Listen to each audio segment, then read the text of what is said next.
ค่ะวันนี้ก็เป็นโอกาสดีที่โครงการล้านนาไทยคอฟฟี่ฮับที่ดำเนินงานโดยคณะเกษตรศาสตร์มหาวิทยาลัยเชียงใหม่นะคะที่ใช้เงินงบประมาณเพิ่มเติมปี 2560 นะคะมาบูรณาการแล้วก็จัดการเกี่ยวกับระบบกาแฟนะคะในวันนี้ก็มีกิจกรรมหนึ่งที่เกี่ยวข้องกับการซื้อขายกาแฟนะคะในโครงการนี้เราก็ได้รับโอกาสดีที่วันนี้จะเจอกับผู้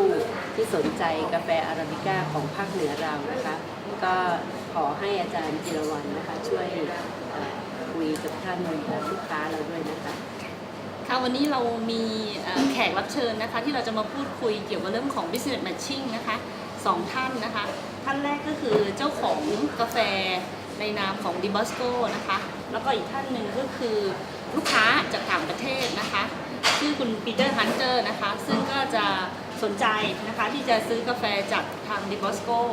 ไปขายยังประเทศอังกฤษนะคะเดี๋ยวเรามาทำความรู้จักเขาก่อนอื่นขออนุญาตคุยกับคุณไพศาลนะคะที่เป็นเจ้าของกาแฟ Dibosco ก่อนนะคะว่า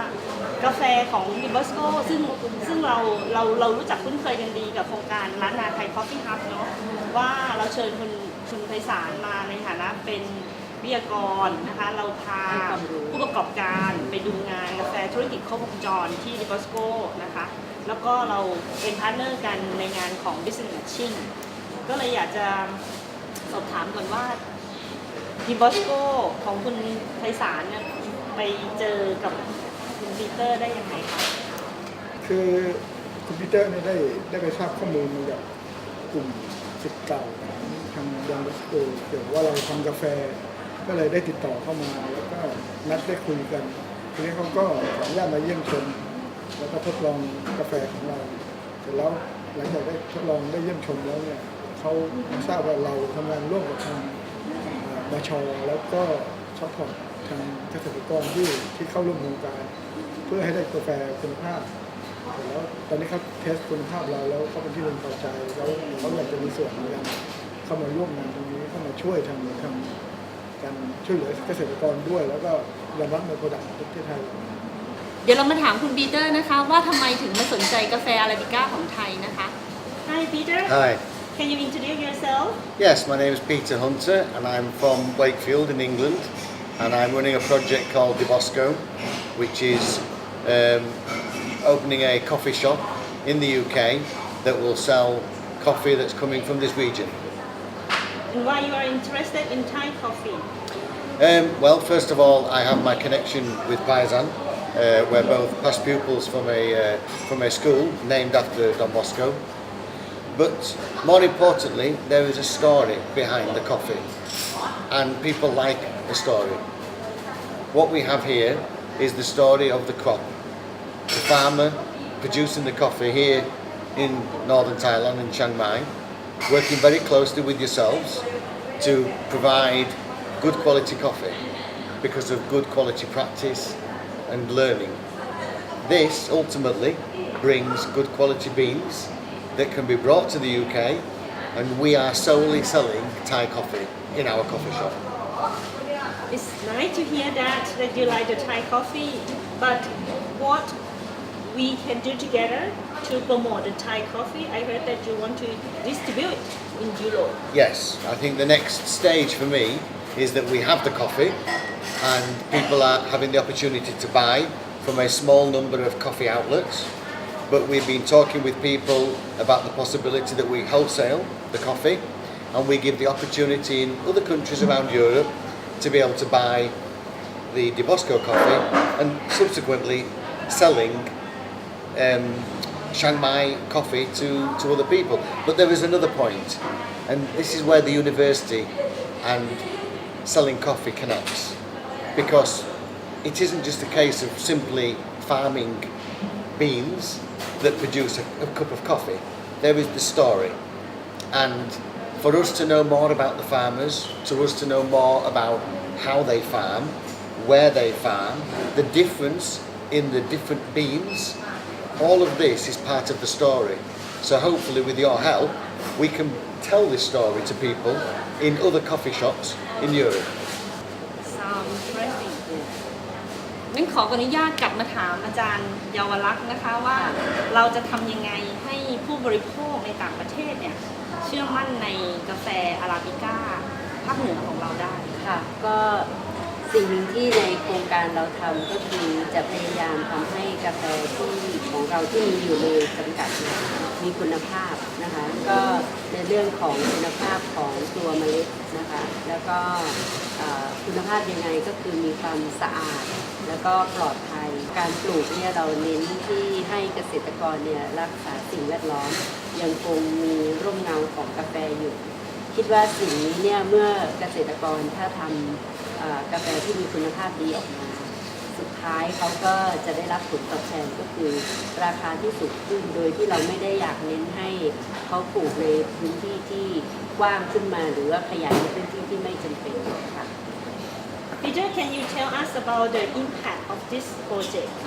Well, I think the long-term impact for all of us is that we first of all have a nice cup of coffee,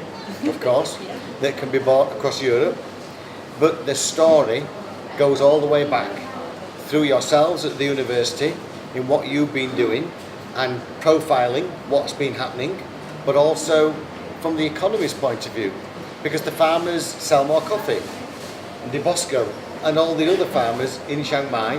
will be able to sell their coffee. I heard recently that Thailand at the moment is now the fastest growing coffee producer in the world. The speed of growth of the coffee,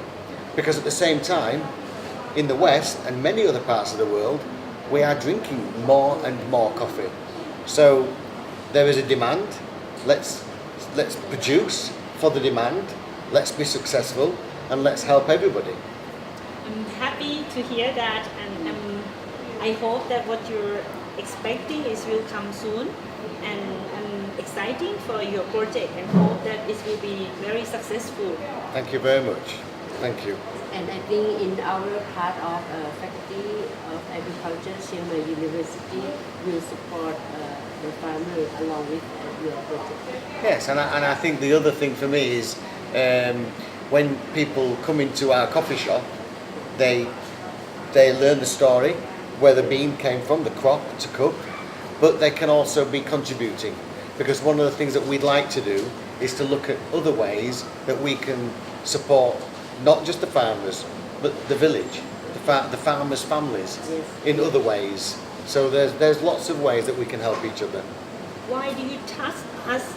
Why you not select other coffees somewhere else? Well, first of all, it's because of my relationship with De Bosco, with Paisan, and our friendship through the alumni makes a trust virtually automatic, because you become brothers as friends, and I think this is important. But the other thing for me is that too much of the coffee drunk in the West is not told where it's really come from. It's combinations and mixers that could come from anywhere, and because of this, when you buy a coffee in the railway station in London, you've no idea really where this coffee's come from. I can tell the story back in the UK. ค่ะเดี๋ยวขอคุณไพศาลช่วยเล่าให้เราฟังหน่อยนะคะว่าในช่วงปีที่ผ่านมาหลังจากที่คุณไพศาลได้เข้ามาร่วมทำกิจกรรมกับ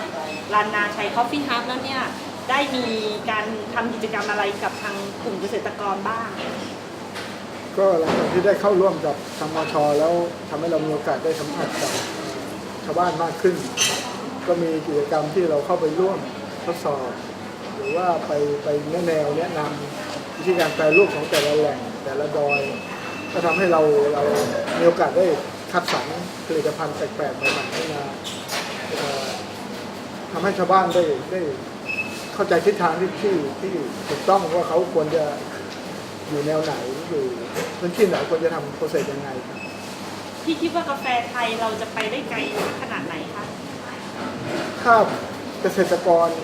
ทุ่มเทเอาจริงเอาจังตั้งใจผมเชื่อว่าเราไปได้เพราะว่าวันนี้เป็นโอกาสดีที่ว่าเขามีที่เลี้ยงที่เป็นหน่วยงานรัฐเป็นสถาบันอย่างมช.เข้าไปช่วยแนะนำแล้วก็ยังแถมหาที่เลี้ยงจากข้างนอกเข้าไปเสริมให้เนี่ย